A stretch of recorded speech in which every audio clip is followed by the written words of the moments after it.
నేనే. ఏంటి నిన్ను హీరోగా పెట్టుకొని డైరెక్షన్ చేయడానికి ఒకడు ఒప్పుకున్నాడా? అంటే ఎవడు నాతో సినిమా తీయడానికి ఫిక్స్ అయిపోయారా? నేను నీరసింహంలో నవరాసాలు కనిపించిన ఆ యదవేవుడు. నవ్వుతావేంట్రా, పళ్ళు పీకేస్తాను. అత్త మీద కోపం దుత్త మీద ఎందుకురా చూపించటం? ఎంత కావాలి? ఒక 100 రూపాయలా? కాదు, కోట్లు. బాబు గారు ఏమైంది? చిన్నబాబు గారు చూడండి. నానా ఆస్తి పేపర్లు ఎక్కడ పెట్టావు? వీళ్ళమ్మా రాయిచ్చవలేదా? నేను పోతాననే బాధ కూడా లేదారా నీకు? ఎక్కడ డబ్బులు ఎక్కొట్టేసి పోతావేమో భయం వేస్తుంది.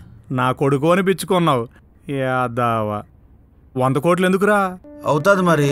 యాక్షన్ పార్ట్ ఏమో అమెజాన్ ఫారెస్ట్ లో, ఇంటర్వెల్ ఏమో ఇండియన్ ఓషన్ లో, క్లైమాక్స్ ఏమో పసిఫిక్ ఓషన్ మీద. ఆ మాత్రం ఉండదేంటి బడ్జెట్? ఆడియో లాంచ్ ఏమైనా అంతరిక్షంలో చేస్తారా? ఇదేదో బాగుంది కానీ ఖర్చు ఎక్కువ వద్దాము. ఏ తలక మాసినోడ్రా నీతో 100 కోట్లు పెట్టి సినిమా తీస్తానంది?